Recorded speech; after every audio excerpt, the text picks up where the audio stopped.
Peter Sumich, can you tell us the ins and outs for this week's game against Carlton? Yeah, look, a big one.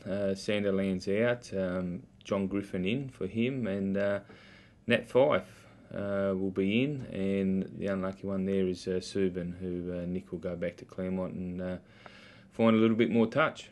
Peter, what do you rate as Carlton's main strengths? Of course, their midfield and their stoppage strength, with Judd and Murphy, and they're pretty, with their stoppages, they're number one in scoring. So we just make sure we nullify them around that area and hopefully get a result. What about their small forwards in Betts and Garlett? What makes them so dangerous?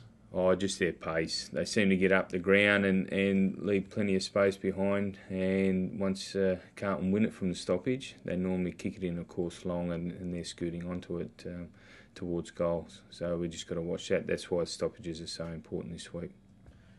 Obviously not having Sanderlands is a blow, but how confident are you that John Griffin can do the job?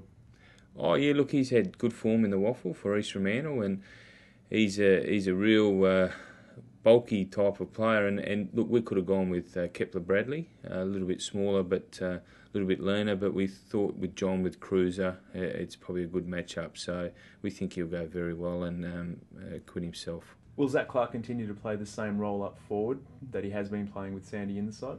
Yeah, he will. Personally, I think Zach's gone really well the last four games, the first 4 games of the year, and hopefully he can continue that on. We're not putting a heap of pressure on him, just throwing him as the number one ruckman. So him playing up forward and then just 5 to 8 minutes in the ruck per quarter is about where he's at. And I think he's still 30 or 40 games away from being a very, very good AFL player, and he's still learning the game and adapting and getting his body used to the way the AFL footy is played. Last week, Chris Mayne did a good job nullifying Sam Fisher, who gives the Saints a lot of drive from their backline. Do you see Chris performing a similar role this week against someone like Bryce Gibbs?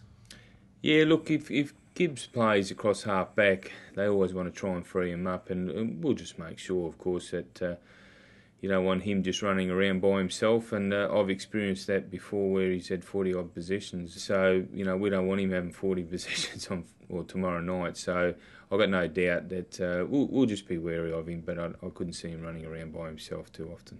Given what happened a couple of weeks ago against the Brisbane Lions, were you a bit more satisfied with the scoring conversion rate against the Saints on Friday?